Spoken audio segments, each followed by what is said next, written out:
Toyota Vios Robin. Magpapalit tayo ng shock. Paano nga ba? Lalagyan ng jack. Pangalawa, tatanggalin ng upuan at ang sandalan para magkaroon tayo ng access sa bolt nya, sa nut.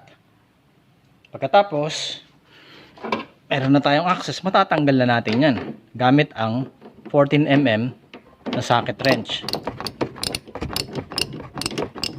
Ganyan lang yan.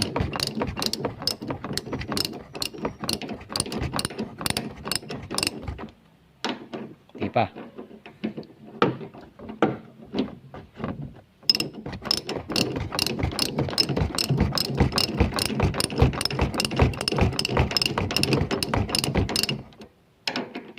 Konting-konti na lang.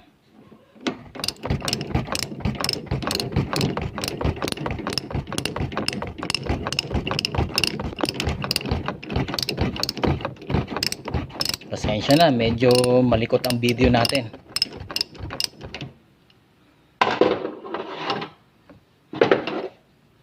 Konti pa.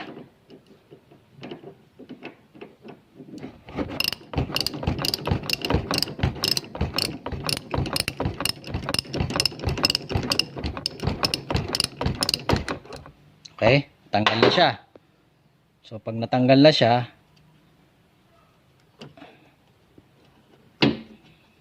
may mga rubber yan dyan. So kung paano nyo tinanggal, ganun din nyo rin ibabalik. So tingin tayo sa dito tayo sa ilalim. So gamit ang 17mm na socket wrench o no, tatanggalin natin to. Yan.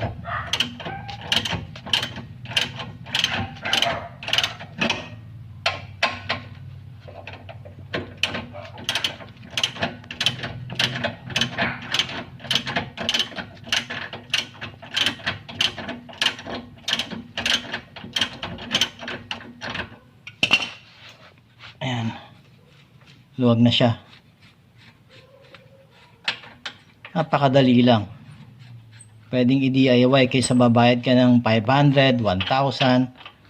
So, yun yung ano niya, tornilyo niya. Tapos, hugutin mo lang yan. Ganyan lang. Ayan, ganyan lang. Oh, hugot na siya. Oh. Ganyan lang kadali. Ayan yun. Shock natin. Ayan. Pati yung cover niya nasira na rin. Okay. Bakit nga ba sira na? Paano na natin masasabi na sira na? Testingin natin. So sira na yung, ito yung luma natin.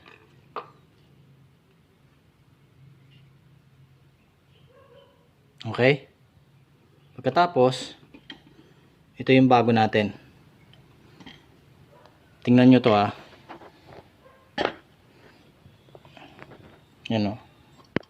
Press natin, then release. Tingnan nyo, bumabalik siya o dahan-dahan. Yan. Itong luma, yan na.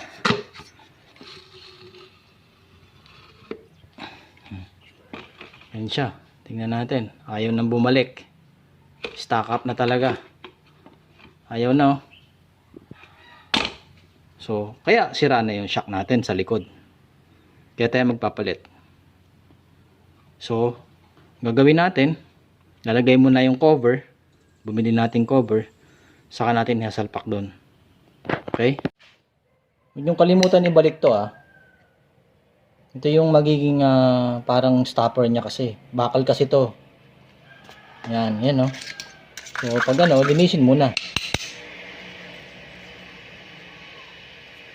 After malinis, hasalpak to dyan.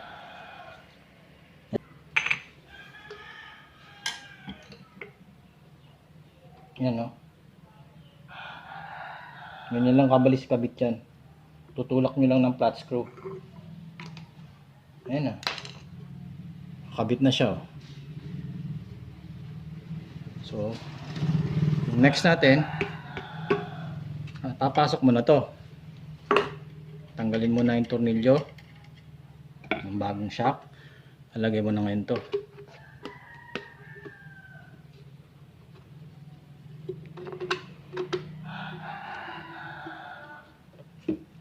Yan.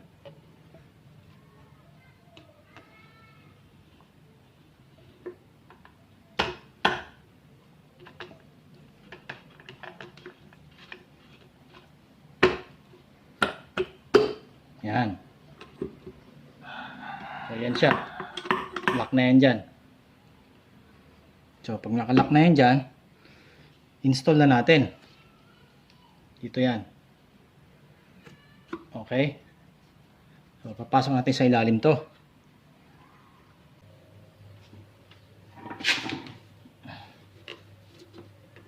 Okay. Lagyan muna natin to sa ibabaw. Yung tornilyo niya. Yan. Asya na dyan. Ayan.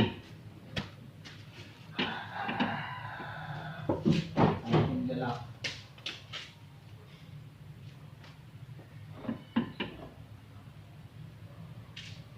So, kailangan natin siyang i-jack. Kailangan natin siyang patasin.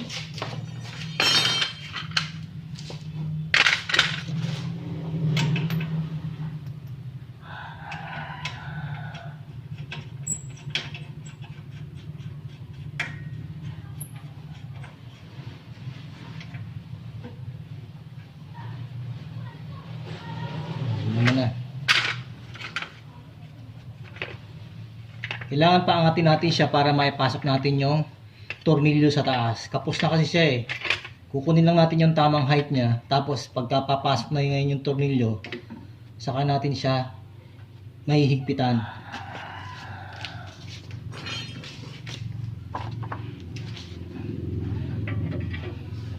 Yan. So angat na yun sa taas. Sisilipin natin kung sakto na ba siya. Yan.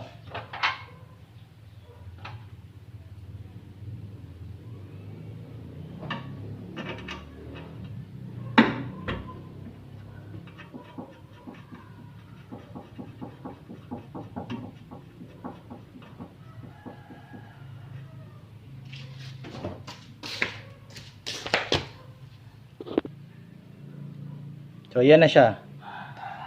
So hihigpitan na lang natin. Ayan. Hihigpitan na lang natin yan. Pagkahigpit, sa baba din, hihigpitan din. Tapos na. Ganun lang kabilis. So higpitan ko muna siya. So okay na yung sa taas, nahigpitan na natin. Ito namang sa baba, i-fix na rin natin.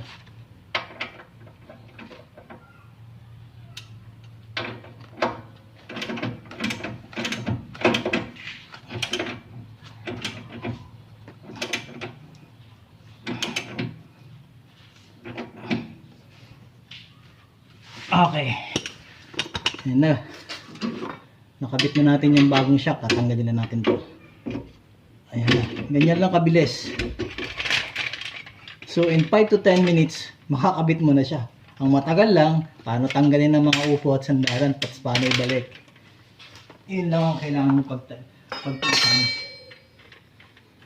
So kung talaga namang matyaga kayo, mag-DIY, DIY nyo na lang.